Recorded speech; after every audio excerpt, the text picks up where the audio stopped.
वो कैंडिडेट जिन्होंने हाल फिलहाल में ही बीएड किया है या फिर इन्होंने अभी जो है वो बीएसटीसी किया है या फिर अभी जस्ट उन्होंने एडमिशन लिया है, तो उनके माइंड में यही क्वेश्चन है कि कब नेक्स्ट सीटेट का एग्जाम आएगा, कब नोटिफिकेशन आएगा और कब वो सीटेट का पेपर देंगे। आज की वीडियो में मैं डिस्कस करने वाली हूँ नेक्स्ट सीटेट के एग्जामिनेशन को लेकर कि हमारे माइंड में यही है कि पहले जो ये एग्जाम था सीटेट का वो 2 लेवल पर होता था। पेपर 1 होता था, उसके बाद में पेपर 2 हम लोगों को देखने को मिलता था।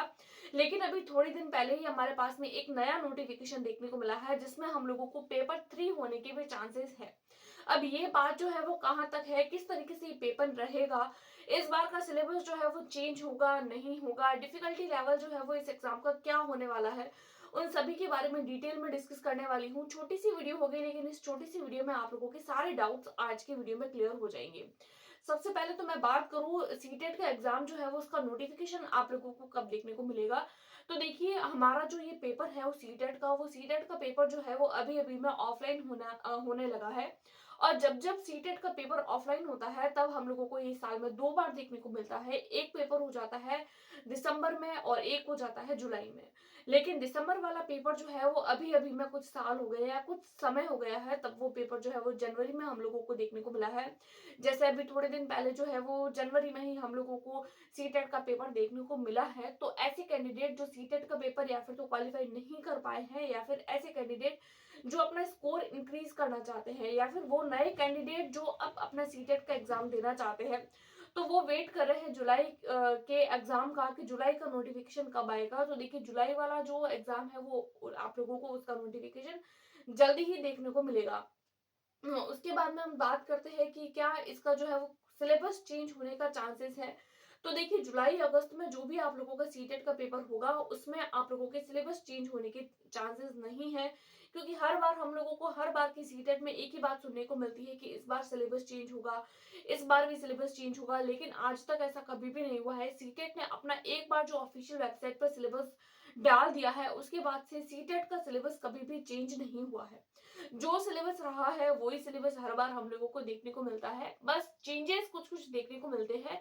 वो चेंजेस हम लोगों को क्या देखने को मिलते हैं कि वो चेंजेस ये होते हैं, जैसे कि मान लीजिए अगर आप लोग तैयारी कर रहे हैं पेपर 1 की, तो पेपर 1 का जो सिलेबस होता है वो और पेपर 2 का जो सिलेबस होता है, मान लीजिए आप लोगों ने सीडीपी का सिलेबस देखा, तो सीडीपी का जो सिलेबस होगा वो पेपर 1 का पेपर 2 का लगभग लगभग पूरा सेम होता है। लेकिन चेंजेस रहता है किस चीज में, डिफिकल्टी लेवल में। यानी कि अगर आप लोग पेपर 1 के लिए अप्लाई कर रहे हैं तो पेपर 1 में आप लोगों को एज कम्पेयर टू पेपर 2 थोड़ा सा डिफिकल्टी लेवल लो देखने को मिलेगा। लेकिन पेपर 2 में आप लोगों को जो क्वेश्चन पेपर देखने को मिलेगा, थोड़े से क्वेश्चंस जो है वो हाई लेवल के देखने को मिलेंगे। तो आप लोगों को डिफिकल्टी लेवल जो है वो हो सकता है कि इस बार थोड़ा और हाई लेवल का देखने को मिले। क्योंकि देखिए पहले जो सीटेट का पेपर होता था, जब पहले की सीटेट में से कहा जाता था कि आप लोग जो है वो सिर्फ और सिर्फ PYQ कर लीजिए, यानी कि प्रीवियस ईयर क्वेश्चंस कर लीजिए, आप लोगों का सीटेट जो है वो क्वालिफाई हो जाएगा। आज से 5 से 6 साल पहले तक यही बात हुआ करती थी। कैंडिडेट जो है वो सिर्फ और सिर्फ प्रीवियस ईयर क्वेश्चंस पेपर करके जाते थे और सिर्फ प्रीवियस ईयर क्वेश्चंस पेपर करके ही वो अपना सीटेट का एग्जाम, जिसमें सिर्फ हमको क्वालिफाइंग मार्क चाहिए होता है, सिर्फ और सिर्फ हम लोगों को 90 नंबर लाने होते हैं और कैंडिडेट आराम से प्रीवियस ईयर क्वेश्चंस पेपर जो है वो करके 90 नंबर ले आता था। लेकिन अगर आप लोगों ने जनवरी वाला पेपर देखा हो, जनवरी 2024 का या उससे पहले का 2023 का अगर आप लोगों ने पेपर देखा होगा, तो आप लोगों को पता होगा कि अगर बहुत सारे कैंडिडेट इसके लिए अप्लाई करते हैं लेकिन उसमें भी सिर्फ और सिर्फ 8 से 10% कैंडिडेट ऐसे होते हैं जो पेपर 2 को क्वालिफाई कर पाते हैं। देखिए मैं बार बार पेपर 2 के क्वालिफाई करने की बात इसीलिए कह रही हूँ क्योंकि देखिए पेपर 2 1 जो होता है वो 1 से लेकर फर्स्ट क्लास से लेकर 5th क्लास तक की टीचर के लिए होता है। तो इनका जो सिलेबस होता है वो इजी होता है। इनकी जो एनसीईआरटी की बुक्स होती है, एनसीईआरटी की बुक में से हम लोगों को जो है वो अपना सिलेबस कंप्लीट करना होता है और फर्स्ट से 5th क्लास तक की जो एनसीईआरटी की बुक्स होती है वो इजी होती है। ईवीएस जो होता है वो भी बहुत ज्यादा जो है वो ब्रॉड नहीं होता है, बल्कि एक लिमिटेड एरिया में रहता है। ईवीएस के क्वेश्चन अगर आप लोग जनरली थोड़े बहुत किसी कंपटीशन एग्जाम की प्रिपरेशन कर रहे हैं तो भी आप लोग ईवीएस के क्वेश्चंस आराम से सॉल्व कर पाते हैं। अगर आप लोग कोई नॉर्मल जैसे कि अगर आप लोगों ने राजस्थान का टेट एग्जाम दिया है या किसी अदर टेट एग्जामिनेशन की तैयारी कर रहे हैं तो आप लोग नॉर्मल मैथमेटिक वहां से सॉल्व कर पाते हैं। बात रहती है हिंदी इंग्लिश लैंग्वेज की, तो वो तो वैसे भी पैसेज के कॉन्टेक्स्ट में होती है। तो ऐसे करके पेपर 1 तो बहुत सारे कैंडिडेट होते हैं जो क्वालिफाई कर जाते हैं। बात आती है पेपर 2 की, तो देखिए जो होता है वो उसका डिफिकल्टी लेवल बहुत ज़्यादा हाई रहता है। यानी कि अगर उसमें से सिर्फ़ अगर आप लोग मान लेना कि 10 लाख लोगों ने फॉर्म भरा है, तो 10 लाख लोगों में से सिर्फ़ और सिर्फ़ 1 या 2 लाख लोग ऐसे होते हैं जो सीटेट के पेपर को क्वालीफाई कर पाते हैं, स्पेशली पेपर 2 की। तो देखिए पेपर 2 की प्रिपरेशन के लिए अब ये पेपर 2 जो होता है वो आप लोगों को पता है 6th, 7th, 8th यानी कि 6th टू 8th क्लास के लिए आप लोगों की पेपर 2 होता है। अगर आप लोगों ने बीएड कर रखा है तो आप लोगों को पेपर 2 देना होता है। बीएड कैंडिडेट अगर आप लोग हैं, अगर आप लोगों ने बीएड में एडमिशन लिया है तो भी आप लोग पेपर 2 के लिए अप्लाई कर सकते हैं। पेपर 2 जो होता है, अब पेपर 2 की तैयारी के लिए आप लोगों को एनसीईआरटी पढ़नी होगी। एनसीईआरटी पढ़नी होगी 6, 7, 8 क्लास की एनसीईआरटी। देखिए अगर मैं बात करूं मेरे एग्जाम की कि मैंने जब सीटेट का पेपर दिया था तो मेरा साइंस मैथ सब्जेक्ट था पेपर 2 में। पेपर 1 भी मैंने दिया था, पेपर 2 भी मैंने दिया था और बहुत अच्छे मार्क्स से मैंने जनवरी वाला पेपर दिया था, बहुत अच्छे मार्क्स से मैंने भी क्वालिफाई किया है। मैं यहाँ पर अपनी मार्कशीट लगा भी दूंगी, आप लोग एक बार उसको भी जरूर देखिएगा। देखिए पेपर 2 जो होता है वो थोड़ा सा टफ आता है पेपर 1 के कंपैरिजन में। पेपर 2 की प्रिपरेशन मैं भी अपने चैनल पर आप लोगों के साथ में करवाऊंगी। साइंस के मेरे खुद के जो नोट्स है वो मैं आप लोगों के साथ में शेयर करूंगी। इससे पहले भी मैंने सीडीपी का, हिंदी का और ईवीएस का और जो है वो लगभग सारे सब्जेक्ट्स के, मैथ्स की पेडागोजी, ये सारे सब्जेक्ट्स की जो पेडागोजी होती है, उसके अलावा सीडीपी जो होती है, उनकी सबकी छोटी छोटी 10-10 मिनट की क्लिप्स जो है वो आप लोगों के साथ में शेयर करी है। उसकी भी आप लोगों को मैं यहाँ पर जो है वो पेजेस लगा दूंगी, आप लोग एक बार जरूर देखिएगा। क्योंकि देखिए पहले जो पेपर होता था उसमें क्या होता था कि अगर आप लोग एनसीईआरटी पढ़ भी रहे हैं, एनसीईआरटी अगर आप लोग ऊपर ऊपर से पढ़ रहे हैं ना, तो भी आप लोगों का सीटेट का पेपर क्वालिफाई हो जाता था। लेकिन बात करें आज के टाइम पे तो ऐसा नहीं होता है। देखिए आज के टाइम पे जो डिफिकल्टी लेवल है उसको थोड़ा हाई कर दिया गया है। अगर आप लोग ऊपर ऊपर से पढ़ के जाते हैं तो आप उतना स्कोर नहीं कर पाते हैं जितना आप लोग करना चाहते हैं। क्योंकि देखिए 90 मार्क तो इसके अंदर क्वालिफाइंग मार्क होते हैं। अब अगर आप लोग टारगेट लेके चलते हैं तो 90 मार्क का, तो जरूरी नहीं है कि अगर आप लोग टारगेट 90 लेके चल रहे हैं तो आप लोगों का 90 मार्क ही आएगा। हो सकता है अगर आप लोगों का 1-2 मार्क भी रह गया, अगर आप लोगों के अगर 90 मार्क से 89 मार्क भी आ गए तो भी आप लोगों का पेपर रह जाना है।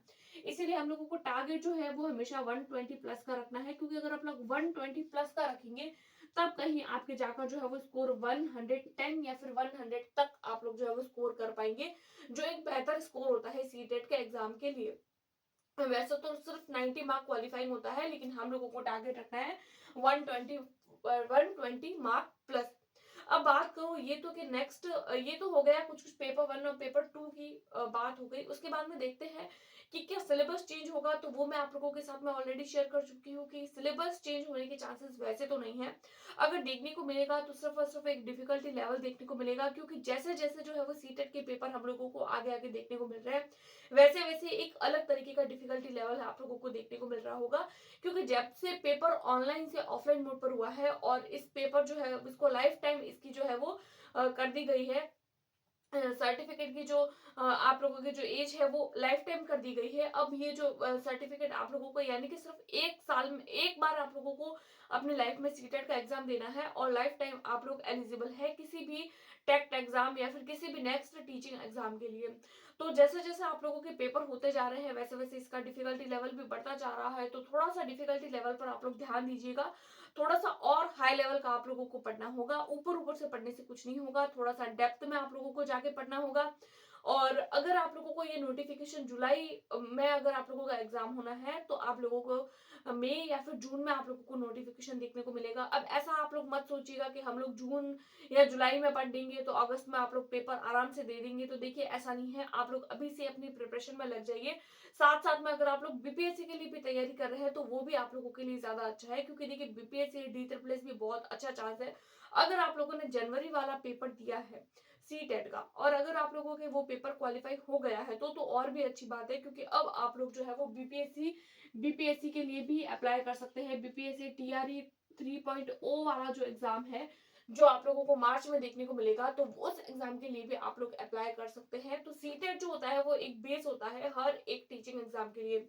इसीलिए सीटेट जो है वो वेरी वेरी इंपॉर्टेंट है और बहुत ज्यादा कंपलसरी है आप लोगों के लिए अगर आप लोगों ने बीएड या फिर डीएलएड किया है तो। बात करें पेपर 1, पेपर 2 और पेपर 3 की, तो देखिए थोड़े दिन पहले हम लोगों को एक नोटिफिकेशन देखने को मिला था। उसमें हम लोगों को ये सुनने को मिला था कि पेपर 1 और पेपर 2 तो पहले से ही होते हैं।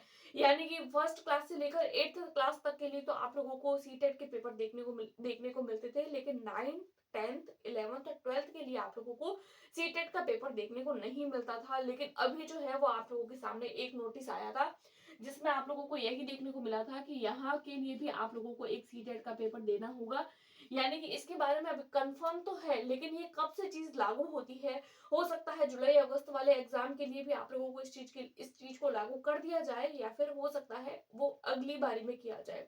वो देखते हैं, वो तो जब नोटिफिकेशन आएगा, नोटिफिकेशन में अगर आप लोगों को कुछ चेंजेस देखने को मिलता है तो हो सकता है कि 9th से 12th वालों के लिए भी एक अलग से सीटेट देखने को मिलेगा।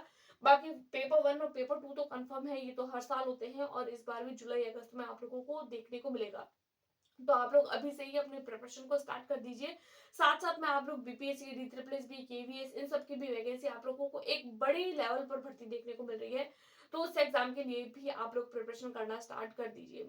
बात करें सिलेबस चेंज की, तो देखिए सिलेबस चेंज नहीं होगा, मोड आप लोगों का ऑफलाइन ही रहेगा। पहले बीच में ऑनलाइन कर दिया गया था, लेकिन अभी जो आप लोगों का ये जो मोड है उसको फिर से जो है वो ऑनलाइन से ऑफलाइन कर दिया गया है। चांस तो यही है कि नेक्स्ट जो सीटेट होगा जुलाई अगस्त में, वो भी आप लोगों को ऑफलाइन मोड पर ही देखने को मिलेगा, ऑनलाइन मोड पर देखने को नहीं मिलेगा। तो ये कुछ जानकारी थी पेपर 1, पेपर 2, पेपर 3 को लेकर, और कुछ जानकारी थी यहाँ के नेक्स्ट सीटेट और सिलेबस को लेकर। तो जितने भी डाउट्स थे, आई होप आप लोगों के क्लियर हो गए होंगे। इसके अलावा अगले सीटेट को लेकर या किसी भी टीचिंग एग्जाम को लेकर आपके माइंड में कोई भी क्वेश्चन है, कोई भी डाउट है, तो आप लोग मुझे कमेंट करिए। मैं हो सकेगा तो उसका आंसर करने की जरूर कोशिश करूंगी। और इसके अलावा अगर आप लोगों को वीडियो पसंद आई है तो अपने दोस्तों के साथ में शेयर करें, वीडियो को लाइक करें, चैनल को सब्सक्राइब करें अगर अभी तक नहीं किया है तो। Thanks for watching.